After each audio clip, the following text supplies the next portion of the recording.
ফাহিম নামক এক ভাই প্রশ্ন জানতে চেয়েছেন, শরীয়তের দৃষ্টিকোণ থেকে স্ত্রী কি স্বামীকে তালাক দেওয়ার ক্ষমতা রাখে, যেটা বর্তমানে বাংলাদেশে আইন অনুসারে বৈধ? প্রিয় দর্শক, এই তালাক প্রদান করার ক্ষমতা, তালাক প্রদান করার দায়িত্ব এবং এই অধিকার আল্লাহ পাক রব্বুল আলামিন কেবলমাত্র স্বামীকেই দান করেছেন।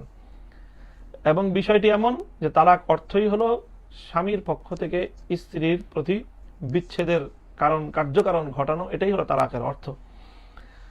এটাই শরীয়ত এবং এটি আল্লাহর বিধান। স্ত্রী কখনোই স্বামীকে তালাক প্রদান করতে পারে না। তবে হ্যাঁ, স্ত্রী যেটি পারে সেটি হলো, স্বামী যদি স্ত্রীকে যদি তাফউইজ তালাক করে থাকে, অর্থাৎ তাকে তালাকের ক্ষমতা প্রদান করে থাকে, স্বামী কর্তৃক স্ত্রী যদি তালাকের ক্ষমতা প্রাপ্ত হয়, অথবা কোন কোন ক্ষেত্রে যদি আদালত কর্তৃক স্ত্রীকে তালাকের ক্ষমতা প্রদান করা হয়, তাহলে সেই ক্ষেত্রে স্ত্রী স্বামী প্রদত্ত তালাকের ক্ষমতা বলে নিজের উপর তালাক গ্রহণ করতে পারে।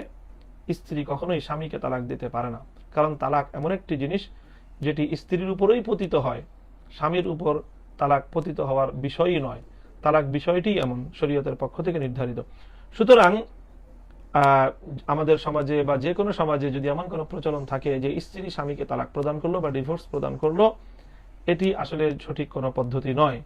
হ্যাঁ, ডিভোর্স দিতে হলে যে বিধি রয়েছে ইসলামী শরিয়ার আলোকে, যেই নিয়ম রয়েছে সেই নিয়ম মেনে স্বামী প্রদত্ত ক্ষমতা বলে স্ত্রী নিজে তালাক গ্রহণ করতে পারে, স্ত্রী তালাক প্রদান করতে পারে না। স্ত্রী তালাকের পাত্রী হলো স্ত্রী, স্বামী কখনোই তালাকের পাত্র নয়। সুতরাং এই প্রশ্নের স্পষ্ট জবাব হলো, যে কোনো দেশেরই আইন হোক না কেন, সে আইনে মূল যে বিষয়টি সেটি হলো যে তালাকের মালিক থাকবে স্বামী।